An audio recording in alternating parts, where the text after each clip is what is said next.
Perfect carrot halwa ಹೇಗೆ ಮಾಡೋದು ಅಂತ ನೋಡೋಣ. ಅದಕ್ಕೆ ನಾನು 4ರಿಂದ 5 ಆಗುವಷ್ಟು ಕ್ಯಾರೆಟ್ನ ತುರಿದು ಇಟ್ಕೊಂಡಿದ್ದೀನಿ. ಒಂದು ಬೌಲ್ ಸಕ್ಕರೆನ ತಗೊಂಡಿದ್ದೀನಿ. ಒಂದು 3ರಿಂದ 4 ಟೇಬಲ್ ಸ್ಪೂನ್ ತುಪ್ಪನ ತಗೊಂಡಿದ್ದೀನಿ.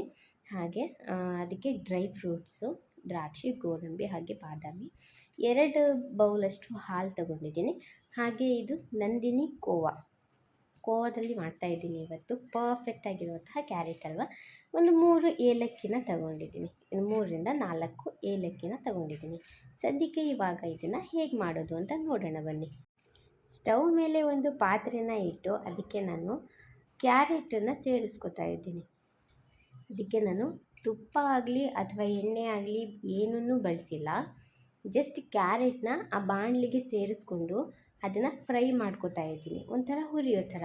ಏನೂ ಸೇರಿಸ್ದಲ್ಲೇ ಫ್ರೈ ಮಾಡೋದ್ರಿಂದನೇ ನಾವು ಮಾಡ್ತಿರುವಂತಹ ಕ್ಯಾರೆಟ್ ಹಲ್ವಾ ಪರ್ಫೆಕ್ಟಾಗಿ ಬರೋದಕ್ಕೆ ಸಾಧ್ಯ ಆಗೋದು. ಅದು ಎಣ್ಣೆಯಲ್ಲಿ ಅಥವಾ ಹಾಲಲ್ಲಿ ಬೇಯಿಸೋದ್ರಿಂದ ಅದಷ್ಟು ಬೇಯೋದಿಲ್ಲ, ಪರ್ಫೆಕ್ಟ್ ಅಂತ ಅನಿಸೋದಿಲ್ಲ. ಸೊ ಹಾಗಾಗಿ ಇದನ್ನು ನಾನು ಬಾಣಲಿನಲ್ಲಿ ಹಾಗೆ ಹುರ್ಕೋತಾ ಇದ್ದೀನಿ. ಇದಕ್ಕೆ ತುಪ್ಪ ಅಥವಾ ನಾನು ಏನೋ ಹಾಲು ಇವಾಗಲೇ ಸೇರಿಸ್ಕೊಂಡಿಲ್ಲ. ಅದನ್ನು ಹಾಗೇ ಹುರಿಯೋದ್ರಿಂದನೇ ಅದು ತುಂಬ ಚೆನ್ನಾಗಿ ಟೇಸ್ಟ್ ಬರೋದು. ಇವಾಗ ಇದಕ್ಕೆ ಒಂದು 10 ನಿಮಿಷ ಅದನ್ನು ಹುರ್ಕೊಂಡು ಆದಮೇಲೆ 1 ಬೌಲಷ್ಟು ಹಾಲನ್ನು ಸೇರಿಸ್ಕೊತಾ ಇದ್ದೀನಿ. ಹಾಲನ್ನು ಸೇರಿಸ್ಕೊಂಡೆ. ಹಾಲನ್ನು ಸೇರಿಸಿ ಇದನ್ನು ನೀಟಾಗಿ ಮಿಕ್ಸ್ ಮಾಡ್ಕೋಬೇಕು. ನಾವು ಹಾಗೇ ಹುರಿದಿದ್ದೀವಿ, ನಂತರ ಇದಕ್ಕೆ ಹಾಲನ್ನು ಸೇರಿಸಿದ್ದೀವಿ. ಈ ಹಾಲು ಆ ಕ್ಯಾರೆಟ್ಗೆ ಇವಾಗ ಇಟ್ಕೊಳ್ಳುತ್ತೆ. ಅಲ್ಲಿವರೆಗೂ ನಾವು ಸ್ವಲ್ಪ ಕೈ ಆಡಿಸಿ ಅದನ್ನು ನೀಟಾಗಿ ಹಾಲಲ್ಲೇ ಹುರಿಬೇಕು. ನಂತರ ಇದೊಂಚೂರು ಬೇಯಲಿ, ಒಂದು 5ರಿಂದ 6 ನಿಮಿಷ ಇದನ್ನು ಹಾಗೆ ಬೇಯೋದಕ್ಕೆ ಒಂದು ಲಿಡ್ ಕ್ಲೋಸ್ ಮಾಡಿ ಬೇಯೋದಕ್ಕೆ ಬಿಟ್ಬಿಡೋಣ. ನಂತರ ಒಂದು 5 ನಿಮಿಷ ಆದಮೇಲೆ ಅದನ್ನು ಓಪನ್ ಮಾಡಿ ಒಂದು ಸತಿ ಮಿಕ್ಸ್ ಮಾಡಿದ್ರೆ ಹಾಲು ಸ್ವಲ್ಪ ಅದರಲ್ಲೇ ಗಟ್ಟಿಯಾಗಿರುತ್ತೆ. ಮೀನ್ಸ್ ಸ್ವಲ್ಪ ಹಿಡ್ಕೊಂಡಿರುತ್ತೆ ಕ್ಯಾರೆಟು. ನಂತರ ಇದಕ್ಕೆ ಒಂದು 3/4 ಬೌಲಷ್ಟು ಸಕ್ಕರೆನ ಸೇರಿಸ್ಕೊಂಡೆ. ಸಕ್ಕರೆ ಅಷ್ಟೇ ಸಾಕು ಅನ್ನಿಸ್ತು, ಫುಲ್ ಬೌಲೇನು ಬೇಡ ಅನ್ನಿಸ್ತು.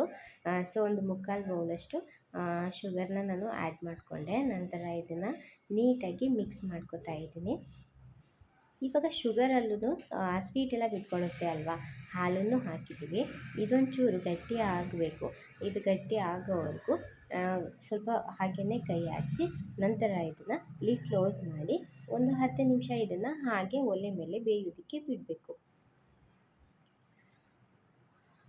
ಒಂದು 10 ಮಿನಿಟ್ಸ್ ಆದಮೇಲೆ ನೋಡಿ, ಈ ರೀತಿ ಹಾಲೆಲ್ಲ ಇಟ್ಕೊಂಡಿರುತ್ತೆ, ಕ್ಯಾರೆಟಲ್ಲಿ ಗಟ್ಟಿಯಾಗಿರುತ್ತೆ. ಇವಾಗ ಇದಕ್ಕೆ ನಾನು ಇನ್ನೊಂದು ಕಪ್ ಹಾಲನ್ನು ಸೇರಿಸ್ಕೊತಾ ಇದ್ದೀನಿ. ಇನ್ನೊಂದು ಬೌಲ್ ಹಾಲನ್ನು ಸೇರಿಸ್ಕೊತಾ ಇದ್ದೀನಿ. ನೋಡಿ, ನಾನು ಫಸ್ಟಿಗೆ ಒಂದು ಬೌಲ್ ಹಾಲನ್ನು ಹಾಕಿ ಅದೆಲ್ಲ ನೀಟಾಗಿ ಇಟ್ಕೊಳ್ಳೋವರೆಗೂ ಅದನ್ನು ಬೇಯಿಸಿ ನಂತರ ಇನ್ನೊಂದು ಬೌಲ್ ಹಾಲನ್ನು ಇದಕ್ಕೆ ಸೇರಿಸ್ಕೊತಾ ಇದ್ದೀನಿ. ಮತ್ತು ಆ ಹಾಲಿನ ಬೌಲ್ ಇತ್ತಲ್ಲ ಅದರಲ್ಲೇ ಒಂದು ಬೌಲ್ ಫುಲ್ ವಾಟರ್ ಕೂಡ ನಾನು ಇದಕ್ಕೆ ಸೇರಿಸ್ಕೊಂಡಿದ್ದೀನಿ. ಇದನ್ನು ಒಂದು ಸತಿ ನೀಟಾಗಿ ಹೀಗೆ ಮಿಕ್ಸ್ ಮಾಡಬೇಕು. ಹಾಲು, ನೀರು ಎಲ್ಲದನ್ನು ನಾನು ಆಲ್ರೆಡಿ ಹಾಕಿದ್ದೀನಿ.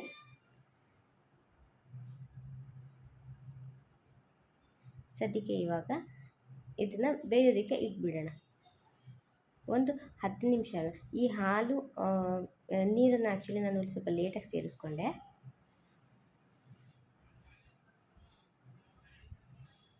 ಇವಾಗ ಇದಕ್ಕೆ ನೋಡಿ, ನಾನು ಎಷ್ಟು ಹಾಲು ಎಷ್ಟು ನೀರು ತಗೊಂಡಿದ್ದೀನಿ, ಆದರೂ ಕೂಡ ಇದು ಬೆಂದು ಒಳ್ಳೆ ಕನ್ಸಿಸ್ಟೆನ್ಸಿನಲ್ಲಿ ರೆಡಿ ಆಗುತ್ತೆ.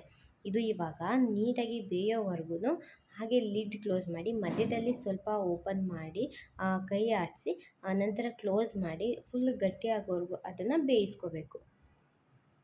ಸ್ವಲ್ಪ ಲೋ ಫ್ಲೇಮ್ ಮಾಡಿ ಬೇಯಿಸ್ಕೊತಾ ಇದ್ದೀನಿ.